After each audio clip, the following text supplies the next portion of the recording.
लोकाभिरामं रणरङ्गधीरं राजीव नेत्रं रघुवंशनाथं कारुण्यरूपं करुणाकरन्तं श्रीरामचन्द्रं शरणं प्रपद्ये नीलाम्बुजश्यामलकोमलाङ्गं सीता समारोपितवामभागं पानो महासायकचारुचापं नमामि रामं रघुवंशनाथं आता जैसा आहेसी तैसिया नमो तुझ श्रीराम राया तुझे कृपे रघुवर्या स्तुते वदावया सामर्थ्य पुंडली कवरधारी विठ्ठल श्री ज्ञानदेव तुकाराम राजाधिराज प्रभु रामचंद्र भगवान की जय पवन सुत हनुमान की जय श्री गुरुदेव दत्त वासुदेव हरी श्री गणेशाय नमः श्री प्रभु रामचंद्राय नमः विराधवदीना अति दारुणा केले शरभंग धरणा ते देखोनी मुनिगणा आले ठाकुणा श्रीरामा ग्रंथ करते श्री संत एकनाथ महाराज या ठिकाणी सांगतायत पाठीमागच्या अध्यायामध्ये विराधाला मारलं अत्यंत भयंकर असणारा तो विराध राक्षस भगवान श्रीरामचंद्रांनी मारला शरभंग ऋषीचा त्या ठिकाणी असणारा उद्धार केला त्याच्यामुळं ते मुनिगणांनी पाहिलं आणि रामचंद्राच्या आश्रयासाठी आले वैखानाचा वाल किल्ल्या अग्निहोत्री शुद्ध शिळ राक्षस भय अति व्याकुळ आले सकळ श्रीरामापासी सगळे वर्गाचे जे ऋषीवर्य होते काही त्या ठिकाणी वानप्रस्थ आश्रमाचा स्वीकार करणारी ऋषी मंडळी होते अग्निहोत्री आणि ज्या ऋषींचं शुद्ध शिळ आहे अशा पद्धतीचे ऋषीवर्य सगळे राक्षसाच्या भीतीला व्याकुळ झालेले होते खूप त्रास राक्षसांनी दंडकारण्यामधल्या ऋषी महाराजांना दिलेला होता त्याच्यामुळं राक्षसाच्या भीतीनं रामचंद्राला शरण आले जलहारी फळहारी जटाधारी ब्रह्मचारी पत्रहारी वायुहारी निराहारी ऋषी आले सगळे ऋषीवर्ग आले जे फक्त पाण्यावरच राहणारे निरंतर उपवास फक्त पाण्यावर सोडायचा उपवास उपवासाच्या दिवशी काहीच खायचं नाही पाण्यावरती खायचं काही फळं असते फक्त फळावर शाबूला हात लावायचा बगर खायची फक्त फळं अशा पद्धतीचे काय असणारे ऋषी मंडळी होते काही ऋषी मंडळींनी जटा वाढवलेले होते काही ब्रह्मचारी होते आणि असे असणारे फक्त वायूचं सेवन करून काही जगणारी ऋषी मंडळी होते असे सगळे ऋषी मंडळी रामचंद्राच्या आश्रयाला आले एक भगवे एक नागवे वल्कलधारी मळीन लेवे राम भय राक्षस भय आले आघवे आम्हा राघवे रक्षावे आणि काही त्या ठिकाणी असणारे भगवे होते काही उघडे होते काहींनी वल्कल परिधान केलेली होती काहींनी मलिन कपडे घातलेली होती ऋषी मंडळी सगळे त्या ठिकाणी सगळे वर्णाचे सगळे वर्गाचे निर्हार तपस्या करणारे ऋषी राक्षसाच्या भीतीने भगवान श्रीरामचंद्रांना शरण आले एक अंगुष्ठ व्रत एकांसी एक ते वृक्षाग्र निवासी एक ते एक पाद तापसी भय संन्यासी एव सरले आणि बरेच ऋषी मंडळी होते झाडाच्या खाली निवास करणारे होते काही त्या ठिकाणी असणारे एकाच अंगुष्ठावरती व्रत आधरण करणारे पायाच्या अंगठ्यावरती उभा राहायचं आणि तपश्चर्या करायची व्रत धारण करायचे असे जी ऋषी मंडळी होते ते सगळे काही संन्यासी होते काही ब्रह्मचारी होते काही वानप्रस्थ आश्रमामधले संन्यासी होते साधू संत होते ऋषी मंडळी होते रामचंद्राच्या आश्रयाला आले जलवासी आकाशवासी वरवासी अहर्निशी एक ते सदा स्मशानवासी तेही धाकेसी एव सरले पाण्यामध्ये राहणारे ऋषी होते फक्त पाण्यामध्ये राहायचं पाण्यामध्ये राहून तपश्चर्या करायची तुम्ही म्हणताल कसं तपश्चर्याच्या सामर्थ्यवरती बळ प्राप्त होतं आणि त्याच्यामुळे पाण्यामध्ये राहून त्या ठिकाणी राहायचं आकाशामध्ये वास करायचा विवरामध्ये काही ऋषी मंडळी राहत होते काही ऋषी मंडळी आपल्या महादेवासारखं स्मशानभूमीमध्ये टेन्शनच नाही कोणाचं बायकोचा ताण नाही लोकशाही पदाराचा ताप नाही स्मशानभूमीमध्ये तिथं कोण येणार आहे का त्रास द्यायला कोणी येत नाही स्मशानभूमीमध्ये राहायचं आणि भगवंताचं भजन करायचे असेही मंडळी ऋषी मंडळी राक्षसाला घाबरले, रामचंद्राला शरण आले. राक्षस धाकाची दुख सपत्निक अपत्निक विदुराले पैणेक रघुकुळ टिळक संरक्षी. आणि राक्षसांचा धाक होता. धाक म्हणजे धास्ती, भीती, दहशत. त्या राक्षसाची, विराधाची काल सांगितलं होतं ना त्या विराधानं, हे जी वाघ हरिण संघच पळते ते आपल्या ताकदीचा परिणाम आहे, रामाला सांगत होता. आणि त्या राक्षसाच्या भीतीने काही सपत्निक ऋषी मंडळी होते, आपली बायका लेकरं संसार घेऊन रामाला शरण गेले. काही ब्रह्मचारी होते, त्यांची पत्नी नव्हते, ते एकटेच त्या ठिकाणी आले. भगवंताचा आश्रय ऋषी मंडळी करू लागले. वृद्ध वृद्धे श्रीरामाप्रती अतिशयेती काकुळती राक्षस महामाराती आम्हा रघुपती रक्षावे. आणि अत्यंत वृद्ध झालेले ऋषी मंडळी, पहिलं खूप आयुष्य होतं महाराज, 60 हजार वर्षे एक एक तपश्चर्या करत होतं. मग आयुष्य किती असेल. पण असं त्या ठिकाणी कलियुगामध्ये पुन्हा सगळं शून्य कमी कमी कमी होत 100 वर आले. आता या 100 मधलं शून्य कमी होणे, नाहीतर काय करायचं 10 वर्षामध्ये. एवढं आयुष्य त्या ठिकाणी कमी आलेलं आहे कलियुगामध्ये. पण 100 पर्यंत सुद्धा आता कोणी जात नाही मला, अटॅक आला गेला जागेवर. आणि असे जे वृद्ध तापसी होते ते रामचंद्रापाशी आले. अत्यंत काकुलतीनं भगवंताला विनंती करू लागले, राक्षसा असाच्या मारापासून आमचं संरक्षण करा. एक बोचरे उखळे हाती फळे ठेचोणी खाती तेही आले श्रीरामाप्रती राक्षस भयभीत महाभीत. आणि काही त्या ठिकाणी ऋषी मंडळी होते, वय झाल्यामुळे दात तोंडामध्ये नव्हते, मग चावत नाही म्हातारपणामध्ये. मग ज्या वेळेस चावत नाही, ऐका येत नाही, त्यावेळेस लोक महाराजाला विचारतात कुठं चालला आम्हाला बी घेऊन चावा. इतके दिवस काय झालं, जेव्हा चावत नाही तेव्हा भजनाकडे यायला लागला. नाही आज आधी काय झालं त्या ठिकाणी असतात बरेच ऋषी मंडळी वयोवृद्ध. मग ती फळं घ्यायची, आता दातच नाहीत, मग कसं ती ठेचायचे आणि ती मग त्याचा असणारा रस करून ती सेवन करायचे. आणि अशा असणारी ऋषी मंडळी रामचंद्राच्या आश्रयाला आले. ज्ञानी ध्यानी समाधानी राक्षस भये भिवणी आले श्रीरामा ठाकोणी अवघे मुनी एकत्र. जे ज्ञानवंत होते, ध्यानाने समर्थवान होते आणि समाधानी होते, ऋषी मंडळी समाधानी राहत होते. आणि असे असणारी सगळीच ध्यान करणारे, तप करणारे, यज्ञ करणारे ऋषी मंडळी रामचंद्रापाशी आले. एकंदरीत सगळी ऋषीवर्या रामचंद्राचा आश्रय, रामचंद्राला लक्ष केलं आणि भगवंताच्या जवळ आले. सांगती राक्षसांच्या कडवी कडी मारेला तापसांच्या कोडी मांस खावणी सांडिली मडी लोळती बापुडी असंस्कारे. आणि त्यावेळेस ऋषी मंडळी सांगू लागले, भगवंता काय दुःख आहे, हे आम्ही जी तपश्चर्या करतो ऋषी मंडळी, ही राक्षस ह्यांना येत आहेत, मारून टाकतायत, त्यांचं मांस भक्षण करतायत आणि मग पुन्हा त्यांचं त्या ऋषी मंडळीचं जी प्रेत आहे ती हितच टाकतात. त्यांचं 10वा नाही, 12वा नाही, उत्तर क्रिया नाही, काही सुद्धा नाही. आणि क्रिया नसल्यामुळं मग पुन्हा त्यांचं भटकत असते ती आत्मा. व्यवस्थित जर क्रिया झाली नाही तर पितृदोष मार्ग लागतो. तर तशा पद्धतीची ही ऋषी मंडळी, ह्यांच्यावर कुठल्याच प्रकारची क्रिया नाही, ही तर आमच्या दरवाजाचे पुढे पडले तर असं ऋषी मंडळी सांगू लागले. ते संस्कार करू जाती त्याची राक्षस येऊन खाती आईसी मडी नेनो किती लोळती क्षिती श्रीरामा. काय सांगायचं भगवंता, आता एखाद्या ऋषी मंडळीला मारून टाकलं त्या राक्षसानं, मग त्याला उचलावं, आपल्या घरी आणावं, दहन करावं, त्याला धरा गेले की आम्हालाच राक्षस धरतोय. त्याच्यामुळं त्या राक्षसाच्या पुढे काहीच चालत नाही.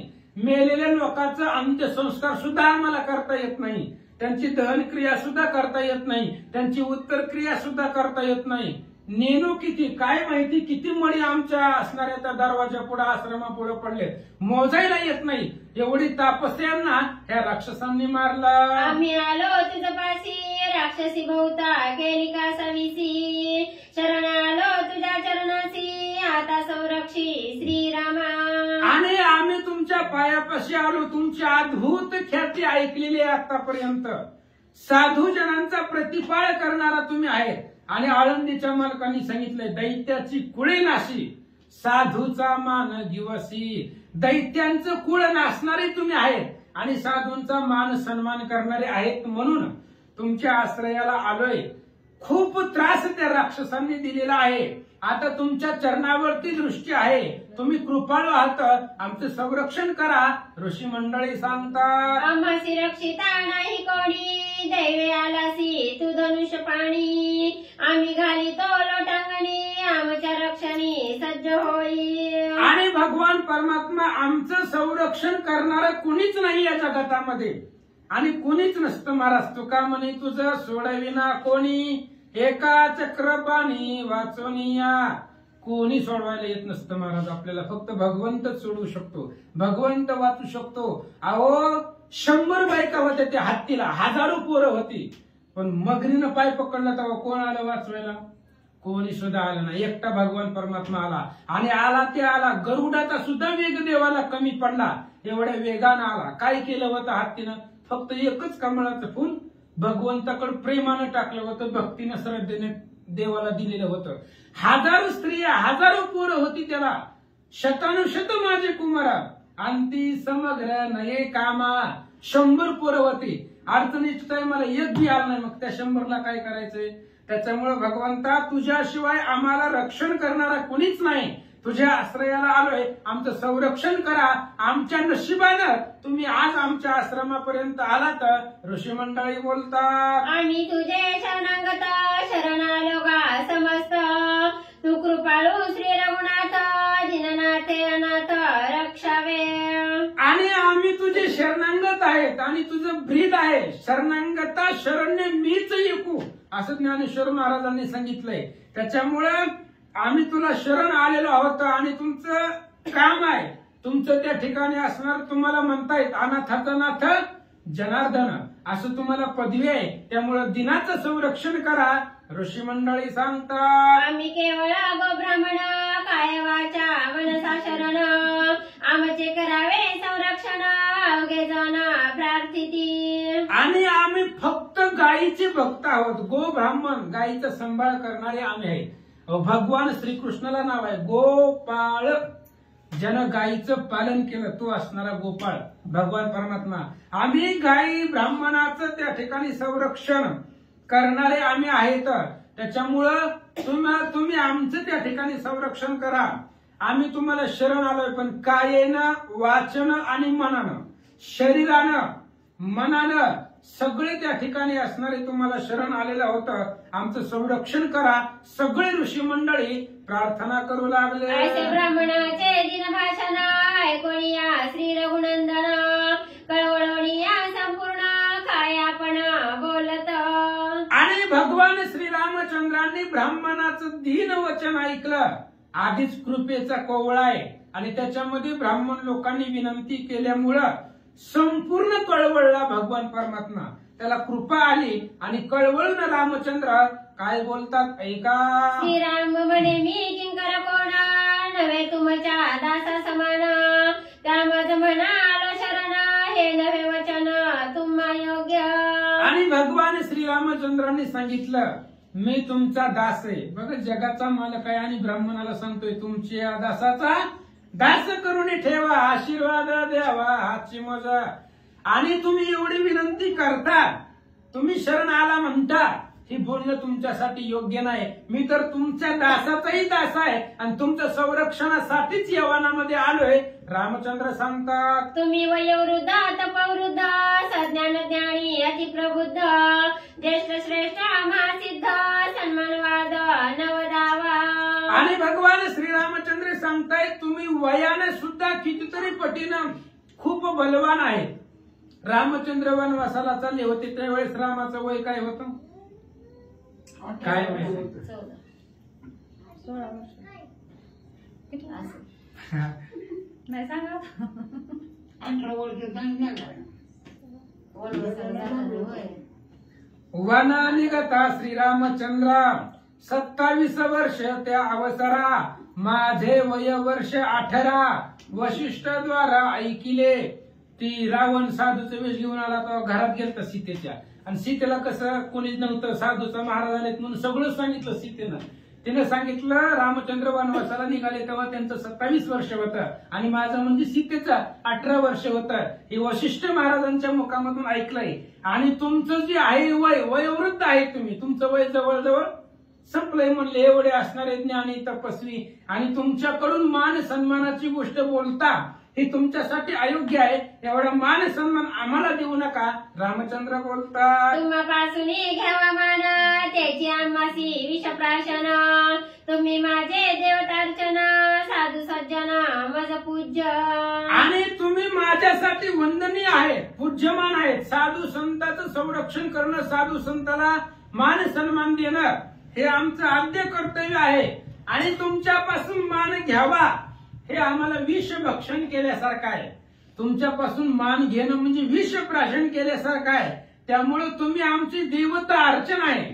आम्ही तुमचीच पूजा सदोदित करतो. त्यामुळे एवढ्या मान सन्मानानं आम्हाला बोलू नका. रामचंद्र ऋषी मंडळींना सांगतात, आमुचा धर्म द्विज रक्षण वनालो याची कारण. कर दूषण निर्दळन संरक्षण साधूसी. आणि आमचं त्या ठिकाणी धर्मच आहे. द्विजाचं संरक्षण करणं, ब्राह्मणाचं रक्षण करणं हा आमचा धर्म आहे. आणि वनवासाला मी याच्यासाठीच आलोय. ह्या सगळ्या तुमच्यासारख्या ब्राह्मणाचा दीनजनाचा उद्धार करण्यासाठीच वना आलो याची कारण. याच्यासाठी मी वनवासाला आलोय. आता ह्या वनामधले खर दूषण त्रिशरा ह्या राक्षसांना मारायचं आणि संपूर्ण साधू समाजाचा संरक्षण करायचं. रामचंद्र बोलतात, तुमचे आशीर्वाद जोडी रणांगणी निज परवडी. मारिना राक्षसांच्या कोडी अर्धघडी न लागता. आणि तुम्ही फक्त आशीर्वाद द्या. साधू सज्जनांचा आशीर्वाद असणं खूप महत्वाचं असतं. त्यांचं तपाचं सामर्थ्य असतं. त्याच्यामुळे तुम्ही फक्त डोक्यावरती हात ठेवा. बाकी ह्या जनस्थानामध्ये एक राक्षस ठेवत नाही. मारीन राक्षसांच्या कोडी कोट्यवधी राक्षस मारतो. फक्त तुमचा आशीर्वाद डोक्यावरती राहू द्या. तुमचा हात मस्तकावरती राहू द्या. तुमच्या आशीर्वादाची जोडी आमच्यापाशी राहू द्या. सगळी राक्षस एकाच क्षणामध्ये मारीला. भगवंत सांगतात, ऐसे ऐकोणी श्रीरामवाणी जय जयकार केला ब्राह्मणी. हर्ष पावणी मुनिगणी आशीर्वचनी अभिषेक. आणि अशा पद्धतीने भगवान श्रीरामचंद्रांनी बोलल्यानंतर ना सगळ्या ऋषी मंडळीने भगवान श्रीरामचंद्राच्या नावाचा जय जयकार केला. आणि जय जयकाराचा अभिषेक ऋषी मंडळी भगवंताच्या डोक्यावरती करू लागले. सीता लक्ष्मण रघुनाथ सांगा ते मुनिगण समस्त. शरभंगाने गधाडिले जेथ त्या आश्रमा जात सुतीक्ष्णाच्या. आणि मग विराधाने सांगितलं होतं, शरभंग ऋषींनी सांगितलं होतं, सुतीक्ष्ण ऋषी आहेत त्यांच्या आश्रमाला जावा. ती तुम्हाला पुढे कुठं जायचं ते सांगतील. म्हणून सीता श्रीराम आणि लक्ष्मण यांनी त्या ठिकाणी मुनिगण साधू संत बरोबरीला घेतले. आणि शरभंग ऋषीनं ज्या ठिकाणी पाठवलंय, जो पत्ता आपल्याला दिलाय, त्या पत्त्यावरती सुतीक्ष्ण ऋषींच्या आश्रमाकडे निघाले. श्री गणेशाय नमः, श्री सरस्वते नमः, श्री प्रभू रामचंद्राय नमः. सीता लक्ष्मण रघुनाथ सांगा ते मुनिगण समस्त. शरभंगाने धाडिले शेत त्या आश्रमात जात सुतीक्ष्णाच्या. आणि भगवान श्रीरामचंद्र, सीता आणि लक्ष्मणजी काल शरभंग ऋषींनी जो पत्ता दिलेला होता, ज्या ऋषीकडे जाण्यासाठी सांगितले होतं, तो सुतीक्ष्ण नावाचे ऋषी अत्यंत साध्वी तपस्वी ज्ञानी. आणि त्या ऋषींच्या आश्रमाकडे रामचंद्र निघाले. जात असताना बरोबर हे जेवढी ऋषी मंडळी शरण आले ते सगळे बरोबरीला घेतले आणि सुतीक्ष्ण ऋषीच्या आश्रमाकडे रामचंद्र निघाले. सुतीक्ष्ण ऋषी महाश्रेष्ठ तपस्तेजे अतितेजिष्ट.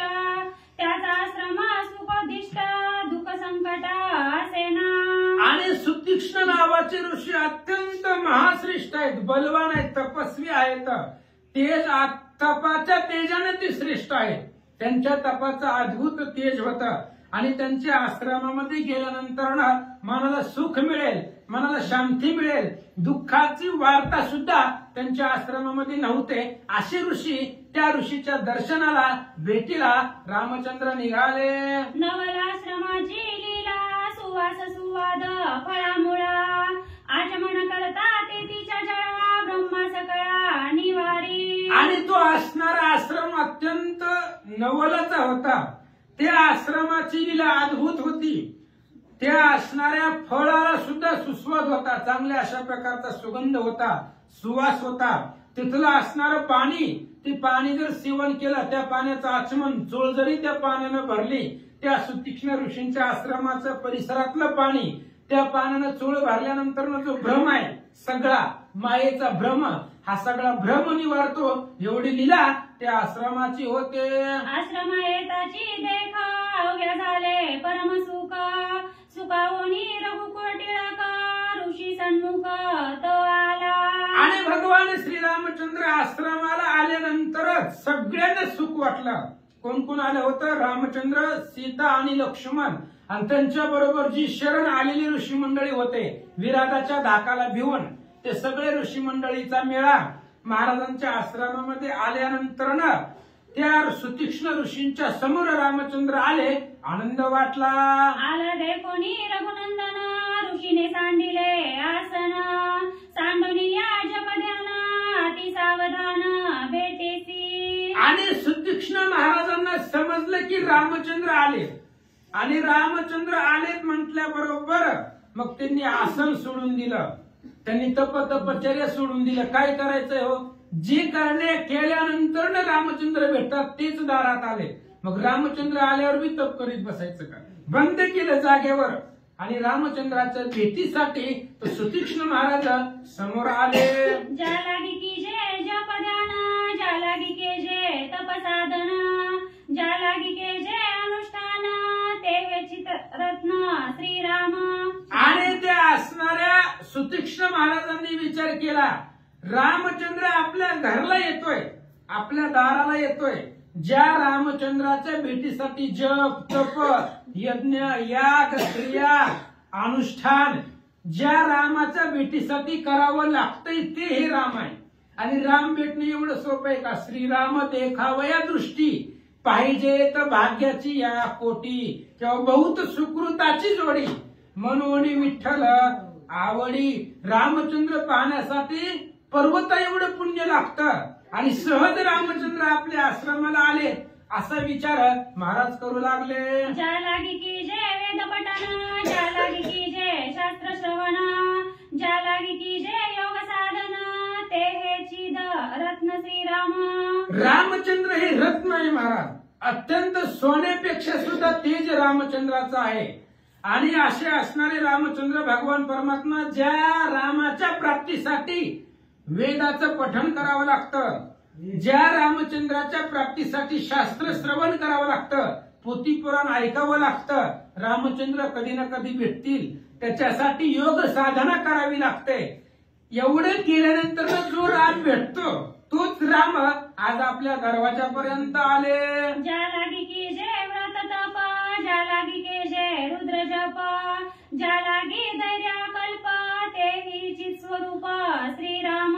आणि ज्या रामचंद्राच्या भेटीसाठी व्रत करावं लागतं, तप करावं लागतं, सायस करावा लागतो, जप करावा लागतो, ज्या रामचंद्राच्या भेटीसाठी महादेव सुद्धा अखंडित रामचंद्राचं जप करतायत, ते हे चिद्रत्न आज आपल्या भेटीसाठी आलं असं सांगतात. ज्या लागी शिवभवानी नित्य चितती अनुदिनी, तो हा श्रीराम देखला नयनी, जो त्रिभुवनी परमात्मा. रामचंद्र परब्रह्म मूर्ती आहे. ज्या रामचंद्राच्या प्राप्तीसाठी ज्या रामचंद्राचं भजन शिव भवानी करतायत, महादेव पार्वती ज्या रामाचं सदोदित नामजप करतायत, रामचंद्राची भेटी व्हावी आस्था मनामध्ये धरून ते त्यांचं भजन सदोदित करतायत, असा असणारा तो रामचंद्र पूर्ण परब्रह्म आहे.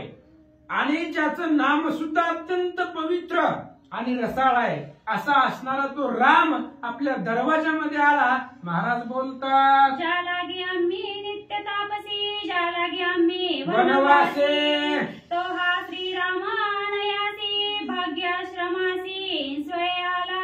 आणि ज्याच्यासाठी आम्ही तपश्चर्या करतो, ज्याच्यासाठी आम्ही वनवासामध्ये राहतो, घरदार सोडून इथं वनामध्ये येऊन राहतो, कुठल्याच प्रकारचं सायास न करता रामचंद्र आमच्या घराला आले, याच्यासाठी धन्य मी आपुले. मानिन संचित आमचं भाग्य श्रेष्ठ आहे. त्या भाग्यामुळं रामचंद्र आज घराला आले. महाराज बोलतात, ऐसे ऋषीचे मनोगत जाणून या सुनिश्चित श्रीराम उल्हासयुक्त चरणवंदित ऋषीचे. आणि असं असणारं ऋषीच्या मनातलं होतं. ऋषीने काही एवढं बोलून दाखवलं नव्हतं, पण ऋषीच्या मनातलं जे होतं ते रामचंद्रांनी ओळखलं. आणि रामाला काही कळत नाही, रामालाच सगळं कळतंय, बाकी कोणालाच काही कळत नाही. जाणे मुंगीचेही मानस, मुंगीच्या मनातलं काय चाललं हे भगवान परमात्म्याला कळतं. त्या ऋषीच्या मनातलं रामानं ओळखलं. रामचंद्राला उल्हास वाटला, आनंद वाटला. जवळ आले आणि महाराजांचं दर्शन भगवंतानी घेतलं. श्रीराम ऋषीचे मनोगत हृदय जाणत हृदयस्थ श्रीराम परब्रह्म निश्चित ऋषी जाणत निज ज्ञानी. आणि रामचंद्र ऋषींच्या मनातलं ओळखत होते. हृदयस्थ जाणणारा आहे तो. श्रीराम सर्वांचे हृदयवासी, हृदयामध्येच आहे. मग त्याला हृदयातलं कळत नाही का, मनातलं कळत नाही का? त्याला दुसरं नाव आहे आत्माराम. आपल्या हृदयामध्ये राहतो. आत्मारूपानं जो राम राहतो तो आत्माराम. आणि त्याला सुद्धा हृदयामधलं सगळं कळतं. आणि सुतीक्ष्ण महाराजांना माहिती होतं श्रीराम परब्रह्म निश्चित, रामचंद्र परब्रह्म मूर्ती आहे हे महाराजांना माहिती होतं. असं सांगतात, देखणे देखोनी अति तीक्ष्ण या लागी नावे सुतीक्ष्ण त्याचे श्रीरामे वंदिले चरण दिदले आलिंगन ऋषीने राम. आणि बघण्यामध्ये अत्यंत तीक्ष्णपणा होता. तीक्ष्ण स्वरूपानं पाहणं म्हणून त्यांचं नाव सुतीक्ष्ण होतं. नजरच तीक्ष्ण होती महाराज. आलेला प्रत्येक व्यक्तीला सूक्ष्म नजरेनं पाहणं, तीक्ष्ण नजरेनं पाहणं म्हणून त्यांचं नाव सुतीक्ष्ण होतं. आणि त्या सुतीक्ष्ण महाराजांनी रामचंद्राची चरणवंदना केले. स्वय सुतीक्ष्णे आपण आलंगोनी श्रीराम लक्ष्मण करुणी मस्तकी अवघ्राण अल्लादे वचन बोलत. आणि सुतीक्ष्ण महाराज रामचंद्राच्या जवळ आले. त्यांच्या चरणाचं दर्शन घेतल्यानंतर ना राम आणि लक्ष्मणाने महाराजांना आलिंगन दिलं. कारण साधूला आलिंगन दिल्यानंतर शरीर पावन होत असतं आपलं. आणि म्हणून भगवान श्रीरामचंद्राने ऋषी मंडळींनी सुतीक्ष्ण महाराजांनी रामचंद्राला लक्ष्मणाला आलिंगन दिलं. त्यांच्या असणाऱ्या मस्तकावरती अवघ्राण केलं. आणि अत्यंत आनंदानं महाराज रामचंद्राला काय बोलतात ऐका, माझा श्रम दंडकारण्य येथे नाही भयबंधन श्रीराम सीता लक्ष्मण सुख संपन्न वसावे. आणि सुतीक्ष्ण महाराजांनी सांगितलं माझा आश्रम याच असणाऱ्या दंडकारण्यामध्ये आहे. आणि दंडकारण्यामध्ये प्रत्येकाला राक्षसांची भीती आहे, पण आमच्या आश्रमापाशी राक्षस येऊ शकत नाही. त्यामुळं तुम्ही वनवासामध्ये माझ्या आश्रमामध्ये राहा, इथं कुठल्याच प्रकारची भीती नाहीये. रामचंद्राला महाराज सांगतात, माझी आम्ही आश्रमात न चाले राक्षसांचा घात सुखे वसावे श्री रघुनाथ सीता समवेत स्वानंदे. आणि सुतीक्ष्ण महाराजांनी रामाला सांगितलं भगवंता माझ्या आश्रमामध्ये राक्षसांचा आघात चालत नाहीये.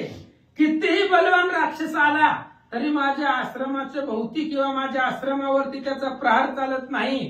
त्यामुळं तुम्हाला सीतेला आणि लक्ष्मणाला राहण्यासाठी आश्रम अत्यंत योग्य आहे. त्यामुळं आनंदाने तुम्ही ती गजन माझ्या आश्रमामध्ये राहा. अति प्रेमे सुतीक्ष्ण पूजोनिया श्रीराम लक्ष्मण देवोनी वनफळी भोजन षण्मास पूर्ण राहिविले. आणि सुतीक्ष्ण महाराजांचं त्या ठिकाणी प्रेम होतं, अद्भुत प्रेम रामचंद्रावरती होतं.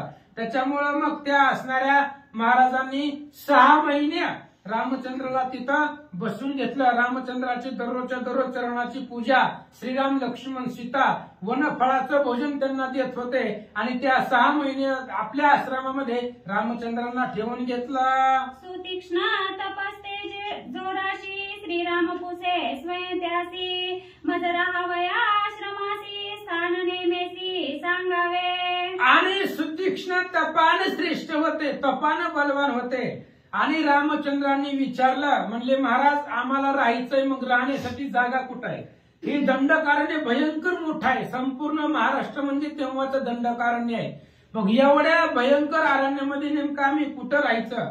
राहण्यासाठी योग्य आश्रम कोणता आहे आम्हाला सांगा, असं या ठिकाणी सांगतात. शरभंगाची आज्ञा ऐसी सुतीक्ष्ण सत्यवादी तापसी स्थान नेमा पुसोनी त्यासी त्या आश्रमासी वसावे. आणि शरभंग ऋषींची आज्ञा होती. शरभंग ऋषींनी जाता जाता आम्हाला सांगितलं होतं की सुतीक्ष्ण ऋषी तपाने श्रेष्ठ आहेत, अत्यंत सामर्थ्यवान आहे, अद्भुत ज्ञान त्यांच्याकडे आहे, त्यामुळे ते जिथं सांगतील तिथं तुम्ही राहावा अशी शरभंग ऋषीची आज्ञा आहे. म्हणून तुम्हाला विचारतो कुठे राहायचं सांगा. ऐकता श्रीरामाचे वचन ऋषी झाला सुख संपन्न दिदले श्रीरामा लिंगन सर्वांगी पूर्ण निवाला. आणि मग त्या ठिकाणी रामचंद्राचं बोलणं ऐकल्यानंतर ऋषींना खूप आनंद वाटला. रामचंद्राला आलिंगन दिलं. आलिंगन दिल्याबरोबर रामचंद्राला मिठी मारल्याबरोबर ऋषी सर्वांगानं सुखी झाले असं सांगतात. हर्ष सांगे श्रीरामासी दंडकारण्य निवासी ऋषी पाहे त्यांच्या आश्रमासी देखता तुम्हासी आल्हाद. आणि सुतीक्ष्ण महाराज रामचंद्राला सांगू लागले भगवंताई दंडकारण्य आहे आणि या अरण्यामध्ये प्रत्येक ठिकाणी ऋषींचे आश्रम आहेत. अनेक ऋषी मंडळी या दंडकारण्यामध्ये वसतात. त्यामुळे तुम्ही जात असताना प्रत्येक ऋषी मंडळीचा आश्रम पहा, त्यांची भेट घ्या आणि त्यांची भेट घेऊन पुढे जावा. महाराज सांगू लागले जे जे आश्रमी तुम्हासी विश्रांती वाटेल अतिशयसी त्याची या निवासस्थानासी नेमस्तेसी नेमिना. आणि सुतीक्ष्ण महाराज सांगू लागले भगवंता तुम्ही प्रत्येक आश्रमामध्ये जावा आणि ज्या आश्रमामध्ये गेल्यानंतर तुम्हाला आनंद वाटेल, उल्हास वाटेल, समाधान वाटेल त्या आश्रमामध्ये तुम्ही राहावा. महाराज सांगू लागले करोनी ऋषी आश्रम दर्शन शीघ्र येथे यावे आपण मग मी निवासाचे स्थान नेमस्त जाण नेमिन. सुतीक्ष्ण महाराजांनी सांगितलं रामा या दंडकारण्यामध्ये अनेक ऋषी मंडळी राहतात, त्यामुळं तुम्ही आता जावा प्रत्येक ऋषीच्या आश्रमामध्ये जावा, तिथला परिसर पहा. जर तुम्हाला चांगलं वाटलं तर परत रिटर्न माझ्यापाशी या. सगळे आश्रम फिरून परत इथं या आणि इथं आल्यानंतर मग मी तुम्हाला सांगतो कुठं राहायचं. महाराज सांगतात ऐकोनी ऋषीचे वचन श्रीराम सीता लक्ष्मण तिघी करोनी या नमन केले गमन दंडकारण्य. ऋषींचं बोलणं ऐकलं. सीता, श्रीरामचंद्र आणि लक्ष्मण तिघांनीही नमस्कार केला ऋषींना आणि आश्रम ऋषींचे पाहण्यासाठी तिघे जण पुढे दंडकारण्याच्या दिशेनं निघाले. तव बोलिला लक्ष्मण मागे सीता चालता जाण विराधे केले होते हरण तैसे आपण न करावे. रामचंद्र दंडकारण्याच्या दिशेने निघाले.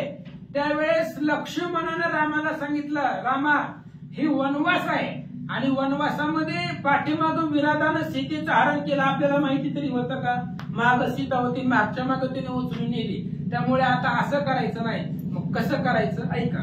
पुढे श्रीराम मागे सौमित्र मध्ये घालून या सीता सुंदरा वेगी निघाले सत्वर धनुर्धर महाबळी. आणि लक्ष्मणाने सांगितलं रामचंद्र आतापर्यंत आपला चालण्याचा क्रम असा होता, तुम्ही पुढे चालायचा, तुमच्या पाठीमाग मी आणि माझ्या पाठीमाग सीता होती, त्याच्यामुळे विराधानं सीतेचं हरण केलं. आता तसं नाही करायचं. आता पुढे तुम्ही चालायचं, मध्ये सीतेला ठेवायचं आणि सीतेच्या पाठीमाग मी थांबतो. मी पाठीमागन तुम्ही पुढे असल्यावर मग कोण राक्षस सीतेला स्पर्श करील, सीतेचं हरण करील. त्याच्यामुळे रामचंद्र पुढे निघाले, मध्ये सीता चालू लागले आणि पाठीमाग लक्ष्मणजी निघाले. सीतेपासी ऋषीगण तापस ब्रह्मचारी ब्राह्मण श्रीरामासवे निघाले जाण त्यासही रक्षण श्रीराम.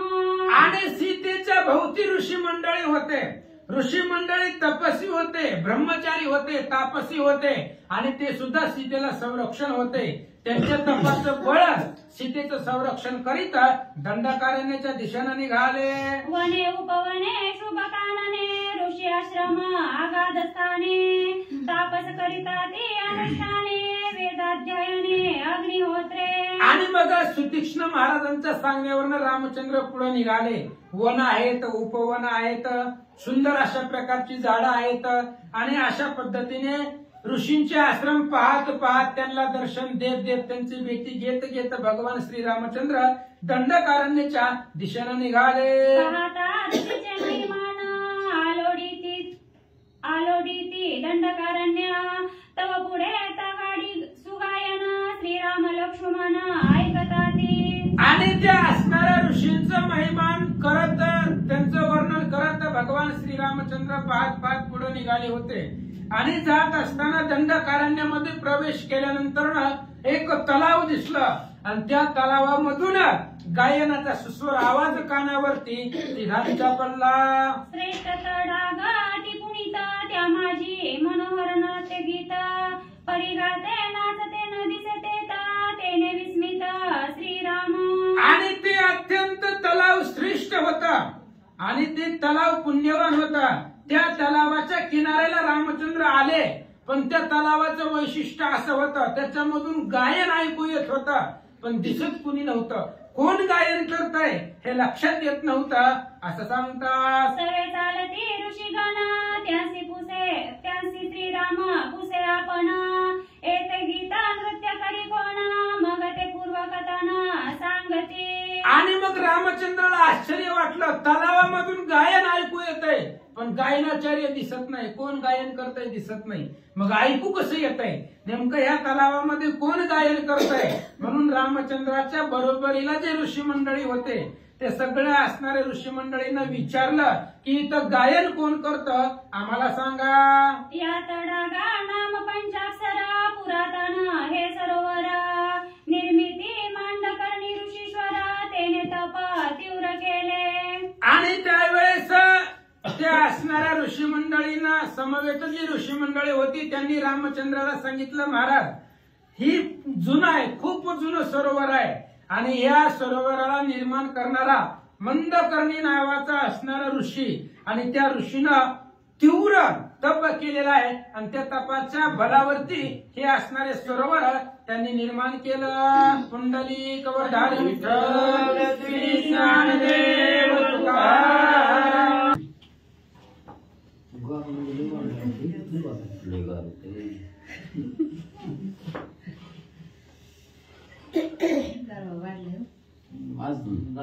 श्री गणेशाय नमः सरस्वते नमः श्री प्रभु रामचंद्राय नमः.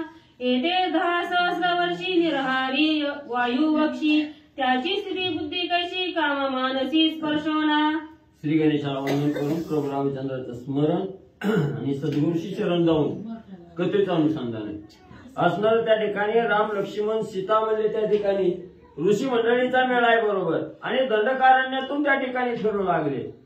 त्याच वेळेस असणारा सरोवर त्या ठिकाणी पाहिलं गेलं. प्रभू रामचंद्रांनी लक्ष दिलं फक्त गायनाचा आवाज येतोय पण गाणारा कोण आहे हे त्या ठिकाणी समजत नव्हतं दिसतच नव्हतं. त्या ठिकाणी आश्चर्यचकित झाले आणि विचारलं गेलं ही असणारा म्हणजे सरोवर काय आहे ह्याला नाव काय आहे. त्यावेळेस असणार त्या ठिकाणी ऋषी मंडळी सांगू लागली पूर्वी जुनाट असणारा त्या ठिकाणी मंडकर्णी नावाचे ऋषी त्या ठिकाणी होते आणि त्यांनी आपल्या तपश्चर्याच्या जोरावर हे सरोवर त्या ठिकाणी निर्माण केलं आणि या सरोवरा पंचाक्षर असं असणारं नाव आहे त्या ठिकाणी. आणि हे मंदकर्णी ऋषी म्हणजे कसे होते त्या ठिकाणी अतिशय तपात असणारा त्या ठिकाणी म्हणजे श्रेष्ठ होते. 10,000 वर्ष असणारं तप म्हणजे त्याने त्या ठिकाणी केलेलं आहे. पण तप करत असताना कसलंही अन्न त्या ठिकाणी भक्षण केलेलं नाही. निराहार म्हणजे काहीच त्याला फक्त वारा तेवढा त्या ठिकाणी गिळायचा वाऱ्याशिवाय दुसरं काही त्या ठिकाणी खायचं नाही. मग म्हणजे त्याची एवढी बुद्धी स्थिर त्या ठिकाणी होती मनाच्या ठिकाणी असणारा कसलाही काम म्हणजे त्या ठिकाणी आणि म्हणजे स्पर्श करत नव्हता. काम रहित असणारी म्हणजे त्या ठिकाणी आणि मंदकर्णीची अवस्था होती. कर्मठ म्हणती स्वर्ग सांग ऋषी म्हणे तो क्षयरोग सत्यलोकीचे जे जे श्रेष्ठ भोग तो मरण मार्ग तयाचा. मग म्हणजे त्या असणाऱ्या मंदकर्णी ऋषी जवळ म्हणजे आले कर्मठ लोक त्या ठिकाणी आली म्हणजे कर्म करणारी लोक त्या ठिकाणी आली की त्यांनी सांगायचं कर्माच्या जोरावर स्वर्ग प्राप्ती त्या ठिकाणी होते. मग असणाऱ्या ऋषींनी सांगायचं स्वर्ग ही असणारा त्या ठिकाणी म्हणजे काहीही चांगलं त्या ठिकाणी नाही. स्वर्गाच्या ठिकाणचं म्हणजे राहणं हे असणारं क्षयरोगाला आमंत्रण आहे म्हणजे त्या ठिकाणी क्षयरोगाप्रमाणे म्हणजे त्या ठिकाणी आहे. आणि सत्य लोकांचं जे जे असणारे भोग आहेत त्या ठिकाणी हे भोग हे मरण मार्गाला नेणारे भोग आहे त्या ठिकाणी.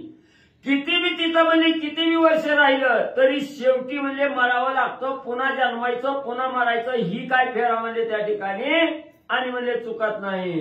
जे थवरी विषयाशक्ती ते थवरी पुनरावृत्ती ऐसे जाणो निश्चिती तीव्र तपस्थिती मांड करणे. मग स्वर्गाच्या ठिकाणी म्हणजे तिथं कसं आहे, जवळ म्हणजे असणारी विषयाची आसक्ती आहे त्या ठिकाणी, तवर म्हणजे तिथं असणारी पुनरावृत्ती सारखं म्हणजे असणारा रहाट गाळगाय म्हणजे जन्म मरणाचं याच्यातच म्हणजे त्या ठिकाणी अडकावं लागतं.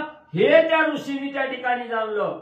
म्हणून म्हणजे 10,000 वर्षाची असणारी घोर तपश्चर्या आणि त्या मंडकर्णी ऋषीने आणि म्हणजे केली गेली. त्याच्या देखोनी तीव्र तपासी स्वर्गी हाकार सुरवंशी इंद्रे विघ्न मांडिले त्यासी पंचाप्सराशी धाडिले. मग एवढं 10,000 वर्ष तपश्चर्या असणाऱ्या मंडकर्णी ऋषीने म्हणजे त्या ठिकाणी केली. मग काय असणारं त्या ठिकाणी असणाऱ्या स्वर्गाच्या ठिकाणी राहणारे देव म्हणजे त्या ठिकाणी चिंतातूर झाले. आणि त्यातली त्यात इंद्रदेवाला तर एवढी काळजी त्या ठिकाणी वाटली की आपली आता ही म्हणजे खुर्चीवर केल्याशिवाय राहत नाही, आपल्याला पदच्युत म्हणजे हा असणारा ऋषी म्हणजे केल्याशिवाय त्या ठिकाणी राहत नाही. मग याच्या असणाऱ्या तपश्चर्येत काहीतरी करून असणारं विघ्न त्या ठिकाणी आणावं.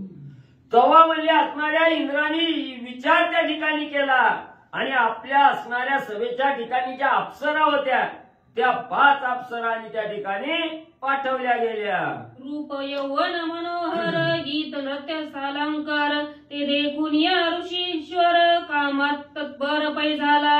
मग ऋषी असणाऱ्या त्या ठिकाणी तपश्चर्येसाठी बसलेले आहेत आणि अतिशय मनाला मोहून टाकणाऱ्या डोळ्याला दिपवणाऱ्या अशा असणाऱ्या सुंदर अप्सरा आहेत त्या ठिकाणी.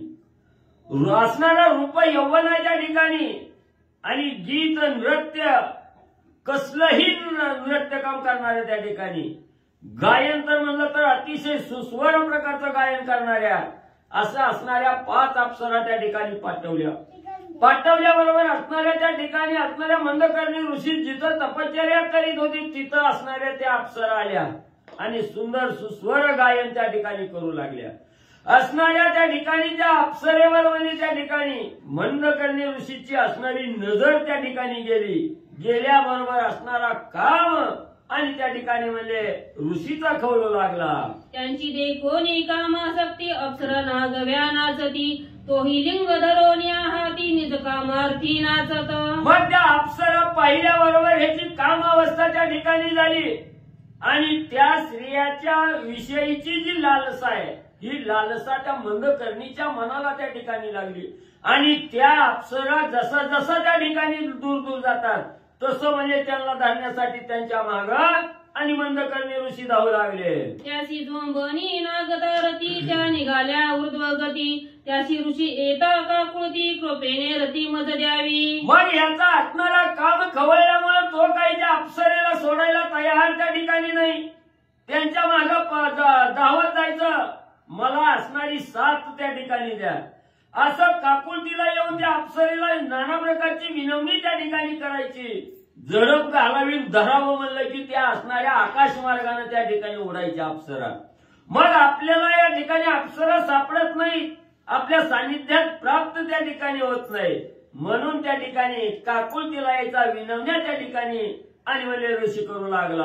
मग त्या रथार्थी अतितासी विमुख होतात नये तुम्हासी मी लागतो तुमच्या पायासी कृपेने रतीसी मज द्या. आणि जो साधक असणाऱ्या विषयासक्त त्या ठिकाणी झाला, विषयामध्ये गुरपटला गेला, त्याला आपण कोण आहे, कशासाठी आलोय, काय करावं त्या ठिकाणी याचं भान त्या ठिकाणी राहत नाही. आणि विषयासक्त अवस्था असणाऱ्या मंदकर्णी ऋषीची झाली. अप्सरेच्या मागे धावू लागला, हात जोडून विनंती करू लागला, बाई थांबा जरा म्हणजे मी तुमच्या पाया पडतो पण मला असणारा रतिसंग म्हणजे त्या ठिकाणी द्या, मला म्हणजे दौडून जाऊ नका. मी तुमचा धर्म सांगाती परमार्थी मज द्यावी रती त्याचे कोणचा त्याची अंगुष्ट त्याचे अंगुष्ट धरी राहती तव त्या जाती उपेक्षोनी. मग एवढा असणारा विषयासक्त त्या ठिकाणी झाला की मी बयानो मला तुमचा असणारा धर्म संगती आहे मला त्या ठिकाणी. मग मला असणारा मी तुमचा परमार्थी आहे त्या ठिकाणी, भगवंताचा नाही, तुमचा परमार्थी आहे. म्हणून म्हणजे माझ्यावर असणारी कृपा त्या ठिकाणी करावी. म्हणून ऋषी धावत गेले त्या असणाऱ्या अप्सरेच्या पायाचं असणारा अंगठा त्या ठिकाणी तोंडात धरला गेला आणि म्हणू लागले मला असणारा रथी त्या ठिकाणी द्या.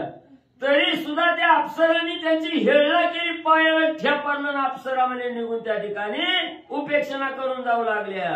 तवची वैराग्याच्या गोष्टी जव सुंदर बनितो न देखा दृष्टी, एकांती ती झाली या भेटी, विरक्ती उटी भोगारती. मग असणाऱ्या साधकाला वैराग्यही प्राप्त होतं.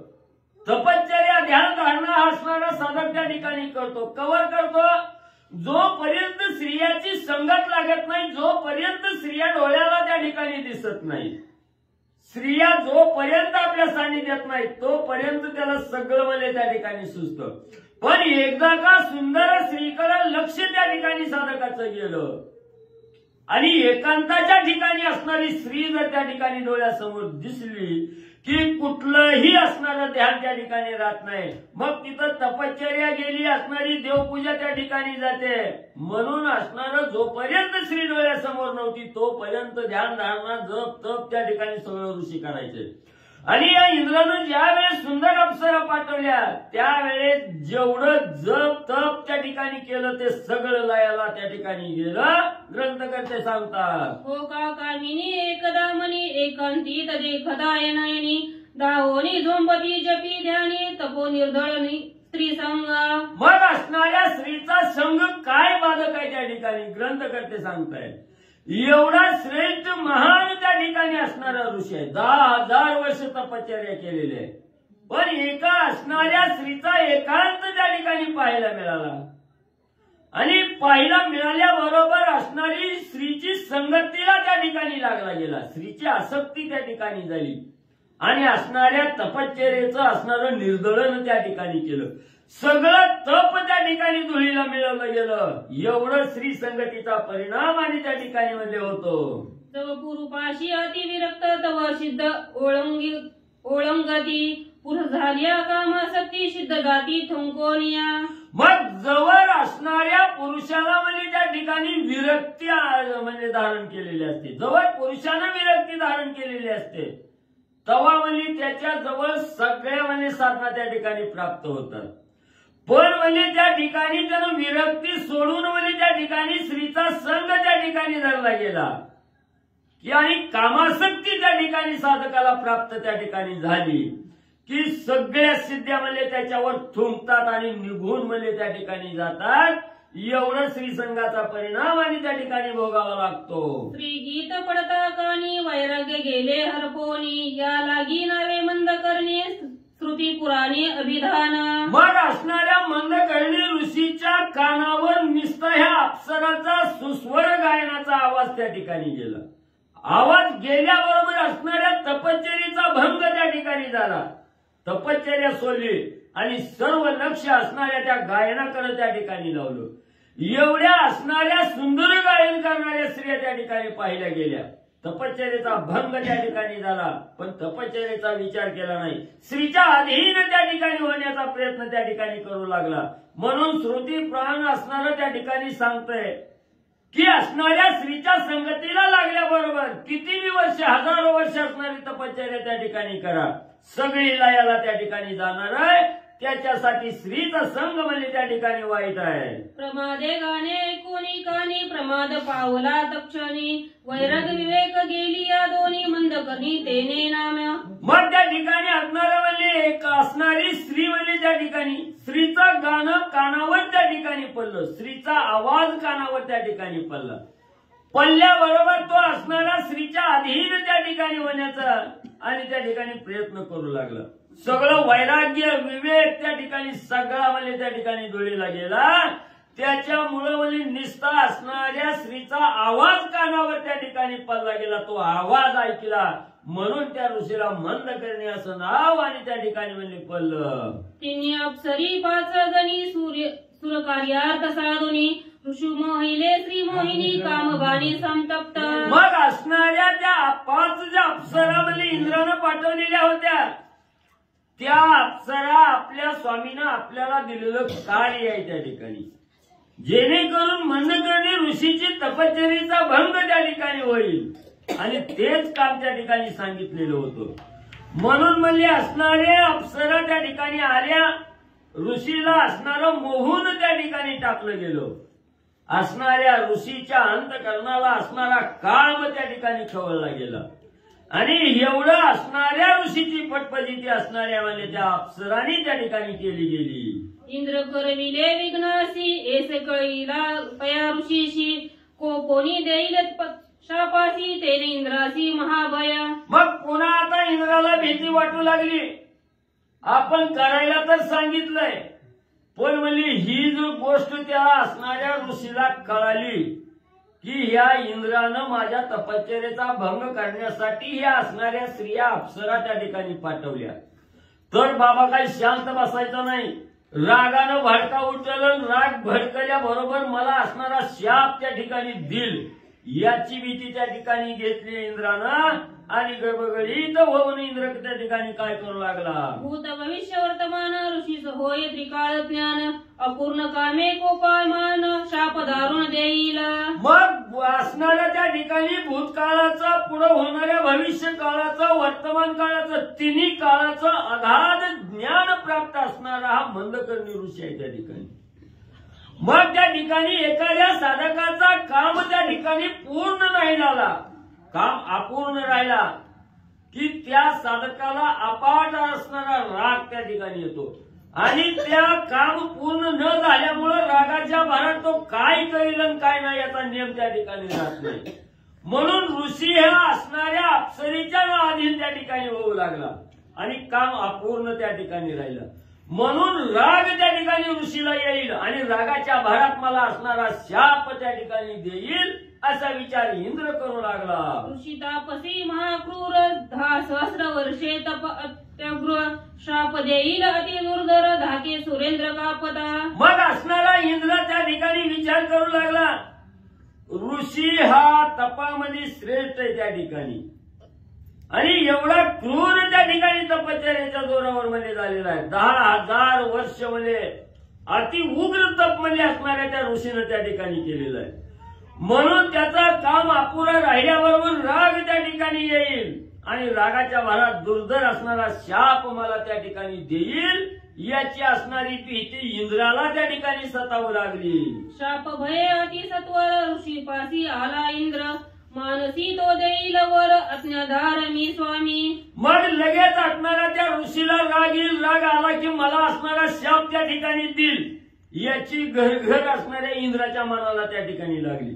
मग म्हणला आता आपण हिथं बसून उपयोग नाही. म्हणला त्या ऋषीला राग यायच्या आधी, शाप यायच्या आधी मला आपणच तिथं त्या ठिकाणी जावं. विचार केला. असणाऱ्या मंदकर्णी ऋषीच्या जवळ म्हणजे असणारा इंद्र त्या ठिकाणी आला आणि ऋषीला सांगू लागला, ऋषीवर्या तुमच्या मनाला जी काय मागू वाटेल ती मागा म्हणजे मला तो वर म्हणजे मी तुम्हाला देईन. मी तुमचा असणारा आज्ञाधारी आहे म्हणजे त्या ठिकाणी तुम्ही जी बी काय मागचाल ते देण्यास मी तयार आहे. इंद्रानं मंदकर्णी ऋषीला सांगितलं. तव ऋषी म्हणे इंद्राशी पंचाप्सरा लावण्य राशी त्यामध्ये द्याव्या नित्य भोगाशी इंद्र ऋषी दिदल्या. मग त्या ठिकाणी असणारा ऋषीला मागणं मागा म्हटल्याबरोबर असणारे ऋषी त्या ठिकाणी बोलू लागले, इंद्रा आलाय काय मागायचंय ती माग म्हणतोय. तर म्हणजे तू ज्या असणाऱ्या 5 अप्सरा म्हणजे अतिशय लावण्याची खाण असणाऱ्या सुंदर असणाऱ्या अप्सरा त्या ठिकाणी पाठवलेल्या त्या अप्सरा मला नित्य भोग घेण्यासाठी म्हणजे माझ्या जवळ म्हणजे त्या ठिकाणी द्याव्या. मला त्या 5 अप्सरा त्या ठिकाणी पाहिजे असं म्हटल्याबरोबर इंद्रानं तथास्तु मला दिल्या ह्या 5 मी तुम्हाला. 10 सहस्र वर्षी तपे जटर जर्जर ऋषी तो नावडे अप्सरांशी म्हणून त्याची उपेक्षित आहे. मग आता 10,000 वर्ष असणारा तपश्चर्या केलेली ऋषी आहे त्या ठिकाणी. मग काय तरुणपणा अंगी राहणार आहे का? सगळ्या डोक्याच्या जटाच्या ठिकाणी वळलेल्या दाढी गुडक्यापर्यंत आलेली वयस्कर झालेलं म्हातारं आणि इथं तर सुंदर असणाऱ्या अप्सरा आहेत त्या ठिकाणी. त्या अप्सरा काही त्या असणाऱ्या म्हणजे ऋषीला आणि स्वीकारायला तयार त्या ठिकाणी नाही.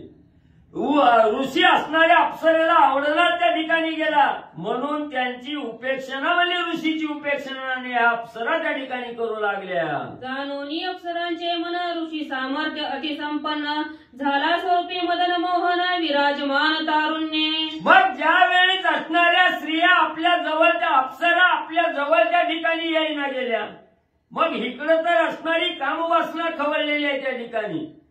मग म्हणला मी म्हातारा आहे म्हणून मला त्या ठिकाणी आणि या मान दिला त्या लगेच आपल्या ज्या आजपर्यंत कमवलेलं जे तप होतं त्या तपाच्या असणाऱ्या तपश्चर्याच्या जोरावर म्हणजे त्यांनी असणारं त्या ठिकाणी स्वतःचं शरीर धष्टपुष्ट त्या ठिकाणी केलं.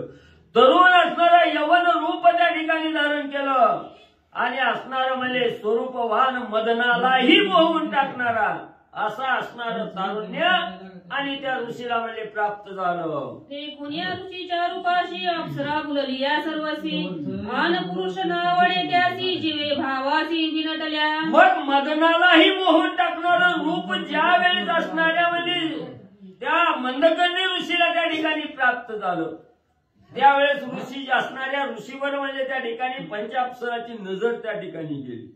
आता त्या अप्सराचं एवढं लक्ष केंद्रित त्या असणाऱ्या म्हणजे ऋषीनं केलं, त्या अप्सराला ऋषीशिवाय दुसरं कोणच त्या ठिकाणी आवडणार. सगळं तन मन म्हणजे सगळं ऋषीवर म्हणजे असणाऱ्या अप्सरेने आणि म्हणजे अधीन केलं. ऋषी सामर्थ्य अत्यंत थोर ते तडाग जळी जांतर उभोरलिया निज मंदिरी क्रीडा तत्पर पंचाप्सरी. मग म्हणजे ते असणारं जे तडाग आहे जे सरोवर आहे तिथं असणारे ऋषी त्या ठिकाणी राहत होते आणि त्याच तलावाच्या पाण्याच्या खाली म्हणजे वरी दिसत नाही पाण्यामध्ये असणारं एक सुंदर मंदिर त्या ठिकाणी निर्माण केलं आणि त्या मंदिरामध्ये ह्या 5 अप्सरेला नृत्य गायन करण्यासाठी आणि म्हणजे मंदकर्णी ऋषीने सोय केली. त्याचे गीत नृत्य ध्वनी श्रीरामा पडिले तुझे सवनी येशे सांगती सकळ मुनी विस्मित वनी श्रीरामा. मग स्वतःचं असणारं पाण्यात म्हणजे त्या ठिकाणी मंदिर उभा केलेलं आहे, तिथं म्हणजे असणाऱ्या अप्सरा नाचकाम करू लागलेल्या आहेत, गायन त्या ठिकाणी करू लागलेले आहेत. म्हणून म्हणजे रामा त्यात असणाऱ्या अप्सरेचा असणाऱ्या गायनाचा ध्वनी म्हणजे रामा तुमच्या असणाऱ्या कानी त्या ठिकाणी पडलेला आहे. अशा प्रकारची हितंभूत सगळी माहिती असणाऱ्या मंदकर्णी ऋषीनी म्हणले असणार त्या बरोबरच्या ऋषीनी म्हणले आणि रामाला त्या ठिकाणी सांगितले.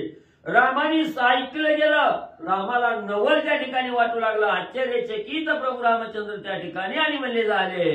तेथील करिता आचमन श्रीराम देखे ऋषी भुवन मंदकर्णीच आल्हाद पूर्ण श्री रघुनंदन देखोनी. मग असणारा त्या सरोवराच्या ठिकाणी म्हणले आता आपण थोडं पाणी म्हणजे घ्यावं, आचमन त्या ठिकाणी करावं. म्हणून प्रभू रामचंद्र त्या ठिकाणी म्हणजे पाणी पिण्यासाठी जातील आणि गेले. ते असणाऱ्या पाणी हातात घेत असताना म्हणजे खाली नजर गेली आणि प्रभू रामचंद्राच्या दृष्टीला ते पाण्यातलं मंदकर्णी ऋषीचं असणारं मंदिर आहे हे मंदिर त्या ठिकाणी पाहायला मिळालं आणि रामाला मंदिर दिसलं आणि मंदकर्णी ऋषीला प्रभू रामचंद्र त्या ठिकाणी दिसले. मंदकर्णी ऋषीच्या दृष्टीला प्रभू रामचंद्र दिसले त्यावेळेस मंदकर्णी ऋषीला आणि अतिशय त्या ठिकाणी आनंद होऊ लागला, सुख समाधान आणि त्या ठिकाणी वाटलं. अति अधिकरोनी ऋषी श्रीराम गेला निज भवनासी सीताराम लक्ष्मण त्रिवर्गासी वर्षानुवर्ष राहिले. मग म्हणजे असणाऱ्या त्या ठिकाणी सगळे ऋषी जे असणाऱ्या प्रभू रामचंद्राबरोबर त्या ठिकाणी म्हणजे आलेले होते ते सगळे ऋषी म्हणजे त्या ठिकाणी असणाऱ्या सोडले गेले असणारे प्रभू रामचंद्र ही म्हणजे त्या ठिकाणी ह्या असणाऱ्या मंदकर्णी ऋषीनी म्हणले त्या रामाला म्हणजे सर्व ऋषी सहित म्हणजे आपल्या असणाऱ्या मंदिराच्या ठिकाणी आपल्या असणाऱ्या स्वग्रहाच्या ठिकाणी म्हणजे घेऊन त्या ठिकाणी गेले. असणारे राम लक्ष्मण सीता ह्या त्रिवर्गाला बी तिथं म्हणजे आपल्या असणाऱ्या निज मंदिराच्या ठिकाणी मंदकर्णी ऋषी घेऊन गेले. अनेक वर्ष म्हणजे तिथं आणि असणारा मुक्काम म्हणजे रामानी केला. मंदकर्णी ऋषीश्वर श्रीराम सेवेसी तत्पर पंचाप्सरा अति सादर श्रीरामचंद्र निज भजना. मग म्हणजे त्या ठिकाणी असणारे मंदकर्णी ऋषी म्हणजे प्रभू रामचंद्र आपल्या असणाऱ्या मंदिराच्या ठिकाणी आलेले आहेत, आपल्या घरी त्या ठिकाणी आलेले आहेत म्हणून अखंड रात्रंदिवस म्हणजे असणाऱ्या प्रभू रामचंद्राच्या सेवेमध्ये लीन असणारे मंदकर्णी ऋषी त्या ठिकाणी झालेले. आणि ज्या अप्सरा त्या ठिकाणी होत्या 5 अप्सरा, त्या अप्सराही नित्य असणाऱ्या प्रभू रामचंद्राचं भजन करण्यामध्ये त्या ठिकाणी आणि म्हणजे तल्लीन झाल्या. पूर्वी निष्काम तपोवृत्ती त्या तपाची फलप्राप्ती घरा आली श्रीराम मूर्ती ऋषी निश्चित सौभाग्य. मग असणाऱ्या मंदकर्णी ऋषीला त्या ठिकाणी वाटू लागलं पूर्वी आपलं असणारं तपश्चर्या त्या ठिकाणी घडलेलं आहे आणि त्याच तपश्चर्याच्या जोरावर आज माझं भाग्य नशीब त्या ठिकाणी उजळलं गेलं. म्हणून म्हणले माझ्या असणाऱ्या घराला प्रभू रामचंद्राचं असणारं चरण त्या ठिकाणी लागलं गेलं. म्हणून आनंद असणाऱ्या मंदकर्णी ऋषीला भोग लागला. त्याचे भाग्य मानू किती चढती वाढती नित्य प्रती श्रीरामाची आवडे भक्ती अहोरात्री उल्हास आहे. मग असणाऱ्या त्या ठिकाणी मंदकर्णी ऋषी म्हणू लागले माझ्या भाग्याची थोरवी एवढी आहे, वाखाणायला किती वाखाणायची म्हणलं तर कमीच आहे त्या ठिकाणी. एवढा जगाचा करता करविता असणारा प्रभू रामचंद्र आज मला त्या ठिकाणी प्राप्त झाला. माझा असणारा नशीब त्या ठिकाणी भाग्याचं आहे असं स्वतःला धन्य त्या ठिकाणी म्हणू लागले. आणि रामाविषयीची एवढी आवड त्या ठिकाणी निर्माण झाली की रामाच्या चरणापासून दुसरीकडे जायचंच न, रात्रंदिवस अवरात्र असणाऱ्या रामसेवेमध्ये आणि आपलं असणारं शरीर झोपून म्हणजे मंदकर्णी ऋषींनी दिलं. जपता श्रीराम वाक्यपुटी उद्धरिले कोट्यानुकोटी श्रीराम प्रेम धरिता पोटी भ्रम संतुष्टी ऋषीवर्या. निष्ठा असणाऱ्या सद्भक्तानं म्हणजे प्रभू रामचंद्राचं रामनामाचं स्मरण त्या ठिकाणी वाचेतून केलं तर कोट्यावधी असणारी पातकं त्या ठिकाणी जळून जातात. मग म्हणजे एवढं असणाऱ्या निष्ठा रामनामामुळे असणारी पातकं त्या ठिकाणी असणाऱ्या पातकाचा उद्धार त्या ठिकाणी होतोय, पातक नाहीशी त्या ठिकाणी होतात. मग असणाऱ्या प्रभू रामचंद्र समोर त्या ठिकाणी भेटलेला आहे, याचा आनंद झालेला आहे. रामाविषयीचं प्रेम अंतःकरणाच्या ठिकाणी दाटून आलेलं आहे. एवढा असणारी ब्रह्मप्राप्ती आज आपल्याला प्राप्त झाली असा आनंद असणाऱ्या मंदकर्णी ऋषीला होऊ लागला. करिता श्रीरामाची भक्ती मंद कर्ण पावला मुक्ती पंचाप्सरा त्याचे संगती निजात्म मुक्ती पावल्या. मग रामाच्या संगतीला लागला, रामाची चरण सेवा त्या ठिकाणी मंदकर्णी ऋषी करू लागला आणि मंदकर्णी ऋषीचा असणारा उद्धार त्या ठिकाणी झाला. मुक्ती पावली गेली असणाऱ्या मंदकर्णी ऋषीला आणि त्यांच्या बरोबर ज्या पंचाप्सरा त्या ठिकाणी होत्या त्याही आपल्या निजात्म मुक्तीला त्या ठिकाणी पोहोचल्या. त्या अप्सराही आपल्या असणाऱ्या स्वस्थानाला निघून गेल्या. मंदकर्णी ऋषीही आणि म्हणले गेले. श्रीराम नामे जडतरती तो श्रीराम देखता अतिप्रीती चारी मुक्तीदासी होती श्रीराम भक्ती प्रतापे. मग असणाऱ्या प्रभू रामचंद्राच्या रामनामानं या असणाऱ्या जड जीवाचा उद्धार त्या ठिकाणी होतोय आणि त्या रामाला साक्षात बघितल्यावर काय कमी त्या ठिकाणी होणार आहे. सगळं देहभान त्या ठिकाणी अर्पून जातं. आणि एवढंच नाही, त्या साधकाच्याच असणाऱ्या ज्या चारी मुक्त्या आहेत त्या ठिकाणी, ह्या चारी मुक्त्या त्याच्या चरणाच्या दासी त्या ठिकाणी होतात. एवढं असणाऱ्या प्रभू रामचंद्राच्या भक्तीमध्ये सामर्थ्य आहे त्या ठिकाणी असे असणारे ग्रंथ करते आणि मला सांगू लागले. ऋषीच ब्रह्म समाधान अप्सरा झाल्या सुख संपन्न करोनिया दिनोद्धार रघुनंदन निघाला. मग असणाऱ्या ऋषीला म्हणजे प्रभू रामचंद्राची भेट झाली, अतिशय आनंद त्या ठिकाणी झाला. असणारं ब्रह्म समाधान त्या ठिकाणी झालं. या समाधानाच्या पुढे दुसरं समाधानच त्या ठिकाणी नाही, एवढं समाधान त्या ठिकाणी झालं. असणाऱ्या ज्या अप्सरा होत्या त्या अप्सराही अतिशय आनंदी त्या ठिकाणी झाल्या आणि असणाऱ्या दिनाचा उद्धार भक्ताचा उद्धार करून प्रभू रामचंद्र आणि तिथून पुढे म्हणजे निघाले.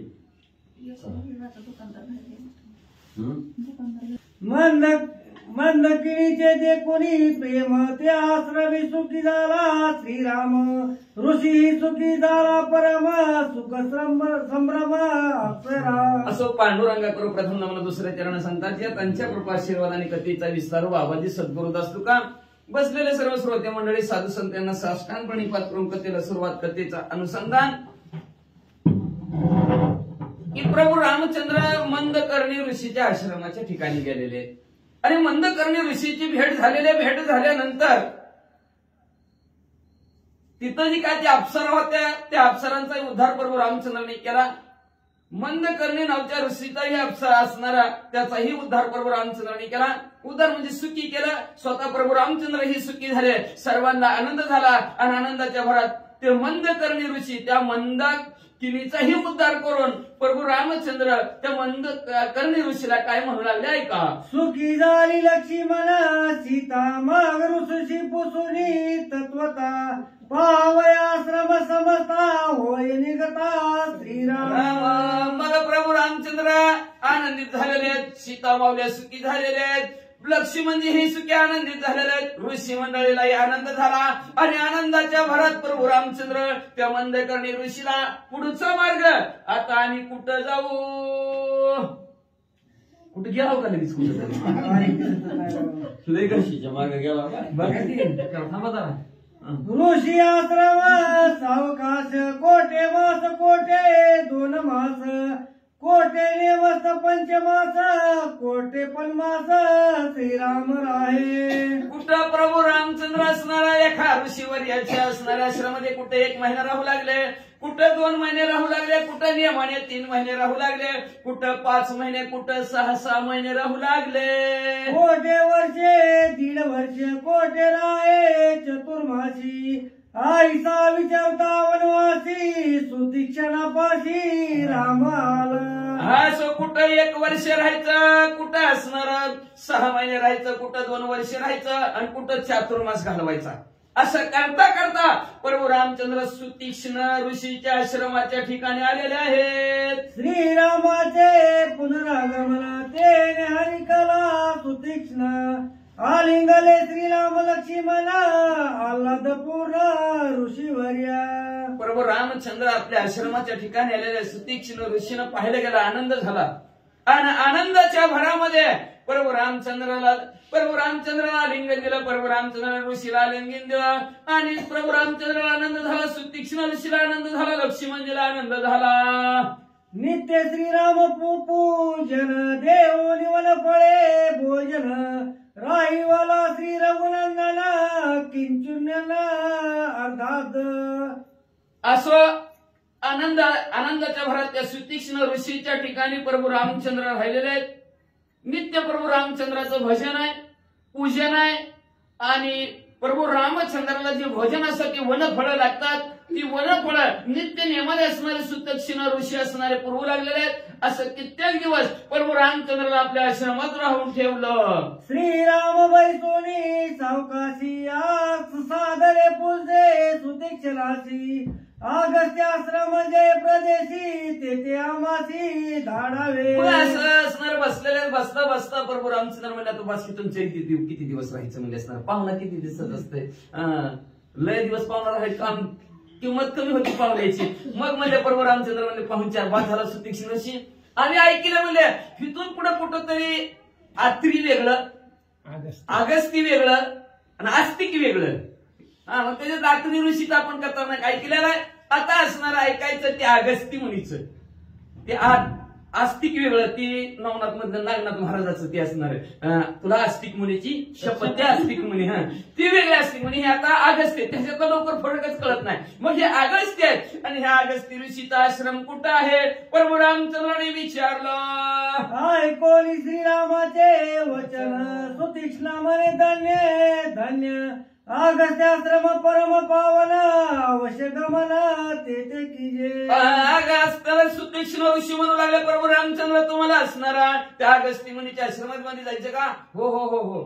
फार पवित्र आणि पावन करणारा तो अगस्ती मुनीचा आश्रम आहे. म्हणले खरं प्रभू राम तुम्ही जावा त्या अगस्ती मुनीची भेट घ्या. वन लागले ते घनदाट सहसा मार्ग न कळे स्पष्ट स्वामीनी दाखवावी वाट अवस्था उत्कट गमनार्थी. अवस्था उत्कट गमनार्थी प्रभू रामचंद्राला जाण्याची अवस्था आहे.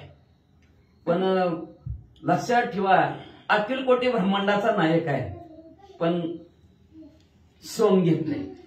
देवाने माणसाचं आता एखाद्याने नाटकात जर सोंग घेतलं, स्त्रीचं जर घेतलं आणि त्याला जर हाका मारली तर त्यांनी थांबा दो म्हणलं तर ती सोंग बरोबर दिसेल का?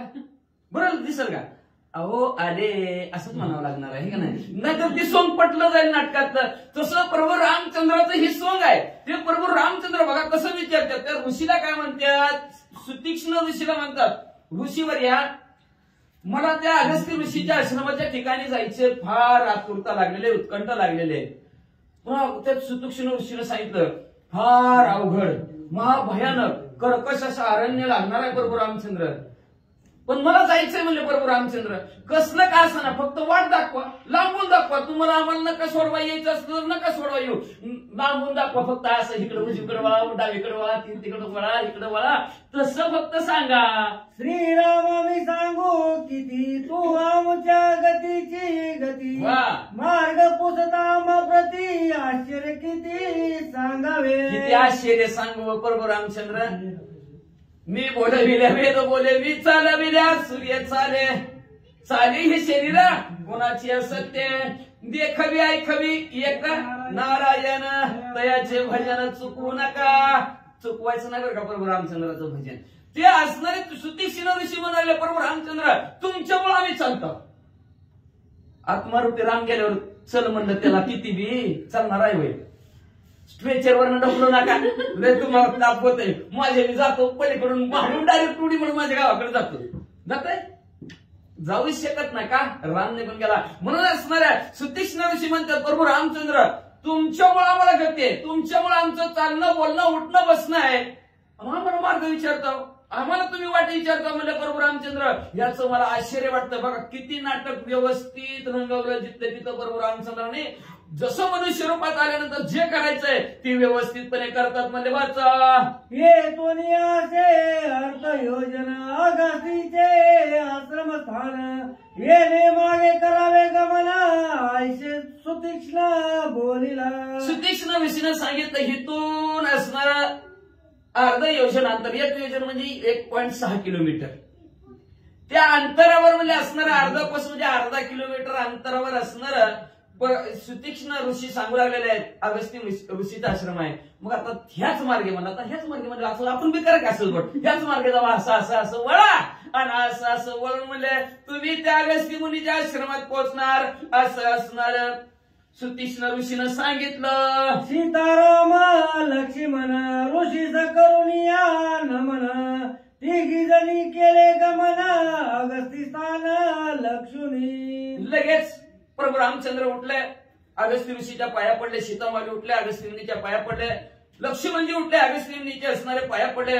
पाया पडून तिघचे तिघ असणार सुतीक्ष्ण ऋषीच्या पडलेले. हा अवघड आहे का नाही? सुतीक्ष्ण ऋषीच्या पाया पडले तिघचे तिघ आणि तिघचे तिघ सगळ्यांचं लक्ष आहे बरं का. सुतीक्ष्ण ऋषीच्या पाया पडले आणि लक्ष केलंय अगस्त्य मुनीच्या आश्रमात जायचं आणि तिघचे तिघ हळूहळू मार्गक्रमण करू लागले.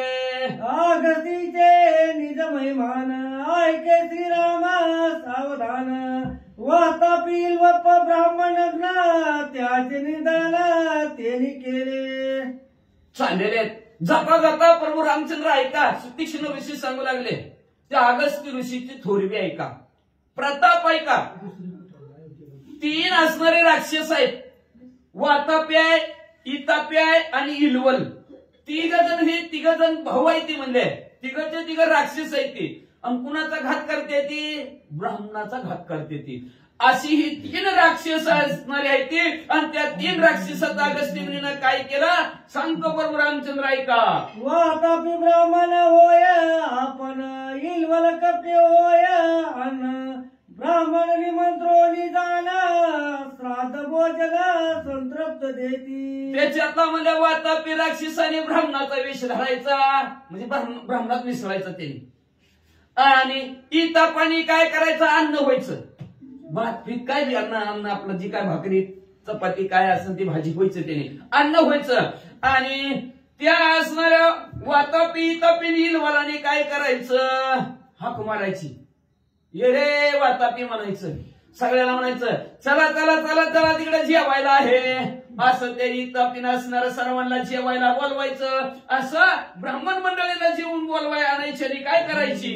वातापी बोंबाय बंधुसी एरुणी गे फोडुनी तुझ्या कोशी, या परिती ब्राह्मणाशी चढून राक्षसी मारी जे. कसं कप्तानी मारायची ब्राह्मणाला. ही ब्राह्मणात मिसळायचा वातापी. आणि त्या इनवालाने काय सांगायचं, चला आमच्या घरी जेवायला आहे, चला आमच्या घरी जेवायला आहे. जायचं जेवायला बसले की त्या इथं वातापीनं काय व्हायचं, भात व्हायचं आणि राक्षस पोटात जायचं. आणि पोटात गेलं की वातापीनं हाक मारायची, इनवाला कुठं थांबलास. त्याने लगेच त्या ब्राह्मणाचं पोट फाडून बाहेर यायचं. असं ब्राह्मणाला मारायचं काम तिघांनी मिळून भावाभावानी चालवलं. वाचा आईचे जाणून ब्राह्मण गाती, त्या पाशी सोय आला गती. इलवला आदोना प्रयुक्ती दिदले संतृप्त भोजन. मग असं हे तिघ जण मिळून ब्राह्मणांचा घात करत होती, मारत होती. मग त्यांच्याच नेमकं त्या आश्रमामध्ये अगस्ती मुनी जेवायला आले. आणि त्या वातापीनं हाक मारले की अगस्ती ऋषी या आमच्याकडे जेवायला आले की. तवर ती इलवल भात झालं. भात झालं की अगस्ती मुनीनं मारला ताव. भरपूर खाल्लं, खाऊन टाकला ना त्याला भात. जेवढा त्याला ताटात वाढला म्हणजे जेवढा ती वातापी बांधलेला होता भात सगळा खाऊन टाकला. खाऊन टाकल्याबरोबर इकडे म्हणजे काय झालं वाचा. अगस्ती प्रति ग्रासी भस्म करी जटाग्निशी, ठावला इलवलासी कवले कुशी फळावी. तेवढ्यात अगस्ती ऋषी असणारा प्रत्येक घासा गणेश यांनी आपला जठराग्नी प्रज्वलित केला. योग साधनेच्या जोरावर प्रज्वलित होतं. आपला कधी होतं, नाही खाल्ल्यावर कावळं वरडायला लागलं, पोटात आग पडली लवकर वा, त्याला जठराग्नी. मग ह्यांनी जठराग्नी असणाऱ्या योग साधनेच्या जोरावर प्रज्वलित केला.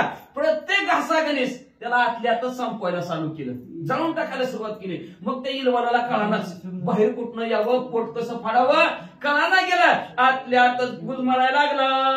वातापी बोवाय इलवलासी, तवागसी मने म्याया जिरविले त्यासी. कोपाला वातापीशी अगस्तीशी घेऊ द्या. तेवढ्यात वातापी असणारे हात मारायला लागला. इलवाला ही की लवकर बाहेर. आता ही पोटातून बाहेर येणार नाही, ह्याला जठराग्नीनं संपून टाकलं असणार. एवढा प्रज्वलित अग्नी केला, एवढा प्रज्वलित अग्नी केला. किती प्रज्वलित केला सांगायचं का तुम्हाला. आपण खातो ती कच्चच असते. तुम्ही मग कसं काय, मग सकाळी वेगळा पदार्थ कसं काय होते, कळलं का लक्षात. ती एकदा अजून शिजतंय पोटात, ती जठराग्नी शिजवतंय. आणि ती देवाचं रूप असतं. अहम वैश्वानरम पचम्यान्नम चतुर्विधम, 4 प्रकारचं अन्न खाल्ल्यानं मी पचवून टाकतो, ती जठराग्नी. आणि त्या जठराग्नीनंतर आपण खाल्लं कच्चच असतं, लक्षात ठेवा. किती बी भाजा त्याला काय उपयोग नाही. मग जसं खाल्लं तसं यायला पाहिजे का नाही. सकाळ काव्या कसं येतं ते आतमध्ये भाजलं जातं त्या जठराग्नीनं, म्हणून असणारं ते पचलं जात आहे. आणि अशा प्रकारचं प्रभू रामचंद्र असणारा प्रभू रामचंद्र तीक्ष्ण ऋषी सांगू लागलेले आहेत. त्या अगस्ती मुनीनं म्हणजे असणारा इलवाला घेऊन टाकलं. तेवढ्यात असणारा वातापी हाक मारायला लागला. इलवाला बाहेर की अगस्ती म्हणले मी त्याला पचवून टाकलं, जिरवून टाकलं. ऐकल्याबरोबर त्या इलवाला अतिशय राग आला. आणि रागाच्या भरात ही असणाऱ्या अगस्ती ऋषीकडे गेला आणि काय म्हणू लागला. विकट धरुणी राक्षसा वेश दारुण देऊनी हाक, धावला अगस्ती सन्मुख विक्राळ मुख पसरून. भला म्हणता वाज लागला. तगडबाम आपलं रूप धारण केलं. अकरा ऋतूला जमडा पसरला. थांब म्हणला अगस्ती ऋषी, तुला गिळूनच टाकतो. अगस्ती नेत्रीचा कोपाग्री, वातापी साडीला जाळूनी. भस्म केला दक्षिणी जो का ब्राह्मणी छळवादी. जो ब्राह्मणांचा छळ करत होता, कपटाने ब्राह्मणांना जो का मारत होता, तो जो काय वातापी भले मोठा आवाज टाकून अकरा विकला रूप धरून समोर आलेला होता. अगस्ती ऋषीनं पाहिला. नुसत्या डोळ्यात नुसतं वटारून त्याच्याकडे बघितलं. डोळ्यातनं अग्नी बाहेर निघाला आणि त्या अग्नीनं वातापी संपून टाकला. आईचे पाप राक्षस दोन्ही अगस्तीने सांडिले जाळूनी. आईचा प्रतापी महामुनी अवश्य दर्शनी. असे पापात्मक बुद्धीची असणारी राक्षस त्या अगस्ती ऋषीनं संपून टाकले प्रभू रामचंद्र.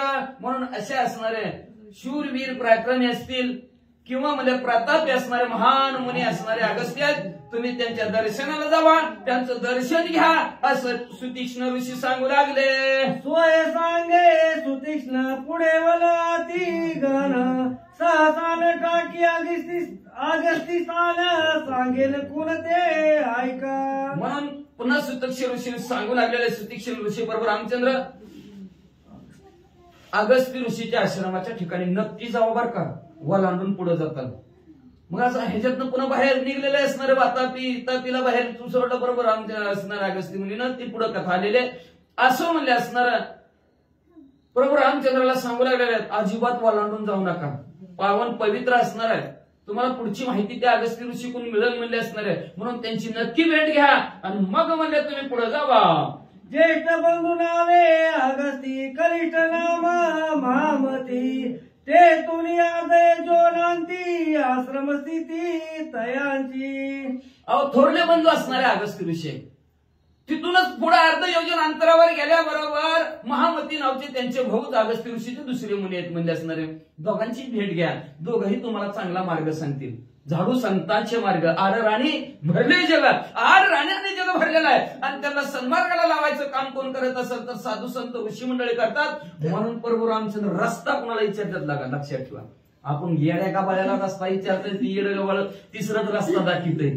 रस्ता बी कुणाला विचारायचा, मार्ग बी कुणाला विचारायचा ती पाहिजे असणारे विचारायला पाहिजे. ते प्रभू रामचंद्र या अध्यायाच्या ठिकाणी आपल्याला सांगतात की अगस्त्य मुनीचा आश्रम आहे, तिथून पुढे अर्ध योजनावर महामतीचा आश्रम आहे, त्यांना विचारा तुम्हाला दंडकारण्यात कुठं जायचं, कसं राहायचं, कुठली चांगली जागा आहे ते तुम्हाला नक्की सांगतील. जावनी त्याच्या आश्रमा प्रती आजीची ते क्रमोनी राती प्रातकाळी रघुपती तुम्हागती भेटेल.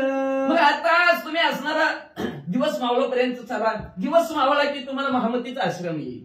त्या महामतीच्या आश्रमाच्या ठिकाणी तुम्ही आजची रात्र संपून टाका आणि सकाळ उठल्याबरोबर असणारा मार्गक्रमण करा. नक्की तुम्ही अगस्त्य ऋषीच्या आश्रमात पोहोचाल असं असणारं सुतीक्ष्ण ऋषी सांगू लागले. महामतीचे वनस्थळी ना पेरिता साई केळी पिंपळी नागवेली पोकळी आश्रम जवळी शोभती. महामतीचा आश्रम असणार पवन पवित्र असणारा त्यांचं हे आश्रम आहे. न पेरता तिथं साळी पोपळी नारळी केळी अशा अनेक फळांचे आणि फुलांचे असणारे झाड आहेत. बहरून गेलेला त्यांचा आश्रम आहे. मनाला तुमच्या विश्रांती वाटेल, सुख वाटेल, आनंद वाटेल. बरोबर रामचंद्र आजची रात्र तिथं घालवा, सकाळ उठून अगस्त्य ऋषीच्या आश्रमात जावा. ऋषी सतम महामती तुम्हासी भेटवया अगस्ती ज्या ज्या सांगेल गमन गती त्या त्या स्थिती तुम्ही जावे. ऋषींमध्ये उत्तम असणारे महामती आहेत.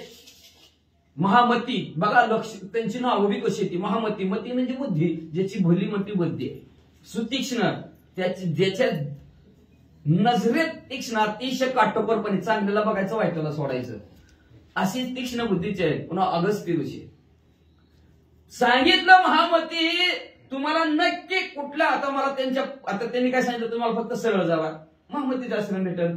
तिथून पुढचा अगस्त्य ऋषीचा आश्रम जर सांगत बसलं जेव्हा पलीकडे झालं की त्यांचं घर आहे, त्यांच्या घराचं हे झाड आहे, या झाडाकडून उजवीकडे वळा, परत पुढे चला, अखवर सांगत बसू प्रभू रामचंद्र. त्याच्या तुम्ही त्या महामतीच्या आश्रमात जावा, ते महामती तुम्हाला असणारा अगस्त्य ऋषीचा आश्रम कुठं आहे त्याचा असणारा मार्ग सांगतील, त्या मार्गाने तुम्ही जावा. सुदीक्षणा करुणी नमन तिघी जणी केले गमन वने उपवने शोभायमान वसती स्थान महामती. लगेच सुतीक्ष्ण ऋषीनं प्रभू रामचंद्राला नमन केलं. नमन करून असणारे तिघ असणारा मार्गक्रमण करू लागले. पुढे हळूहळू वने उपवने वलांडत म्हणले प्रभू रामचंद्र या महामतीच्या आश्रमामध्ये पोहोचले. आश्रमाला श्री रघुपती परमाला दे महापती राहोनी अति प्रीती सीतापती पूजिला. असं आपल्या आश्रमाच्या ठिकाणी प्रभू रामचंद्र आलेले अतिशय आनंद झाला आणि आनंदाच्या भरात महामती प्रभू रामचंद्राच्या समोर गेलेले आहेत. प्रभू रामचंद्राचा आदर तिथे केला, आपल्या आश्रमात आणला आणि प्रभू रामचंद्राची यथासांग पूजा केली. म्हणतात हे का जनार्दना शरण द्यावया स्त्री शरा खर दुपन अगस्ती कीर्ती श्रीराम दर्शन अस्त्रग्रहण ऋषी वरदे. असं शांती ब्रह्म एकनाथ महाराज आपल्या सद्गुरू जनार्दन स्वामीला शरण गेले आणि शरण जाऊन म्हणतात खर दूषण त्रिशरा हे तिघ असणारे राक्षस आहे.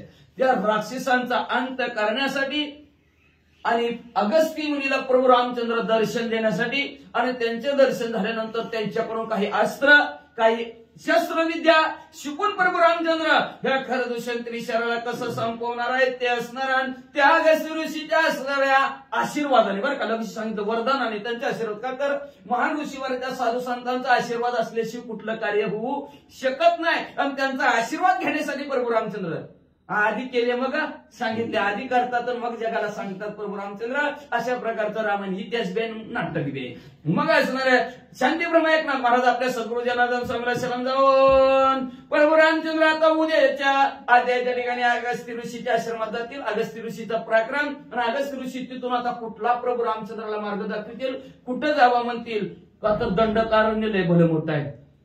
कुठनं नाशिक पासून अयोध्यापर्यंत असणार डोंगर आहे तसं आहे म्हणतात. ती रामलिंगच्या डोंगराची जी काय रांग आहे ती नाशिक पासून अयोध्यापर्यंत आहे. फक्त रस्त्यासाठीच कुठंतरी तुटली तरी पण घाटाघाटानेच गेलेले आहे. अशा प्रकारचं तिथून जी पाठ तिथपर्यंत डोंगर रांगा बंदच नाही फक्त वाकडे तिकडे कधी रामलिंग मध्ये असतील तर कधी रामलिंगच्या पलीकडे तुळजापूरमध्ये असतील कधी तुळजापूरमध्ये असतील तर असं त्र्यंबकेश्वरापर्यंत नाशिकपर्यंत अयोध्यापर्यंत असं वनाचा सगळ्याच्या सगळा भाग आहे डोंगराचाच भाग आहे आणि अशा भागात प्रभू चंद्र मार्गक्रमण करत चाललेले आहे. नीती श्री भावार्थ रामायणे शरण्य कांडे का कार्तिकाय श्रीराम पंचास्परा वृंद पुण्य तोरण नाम चतुराय.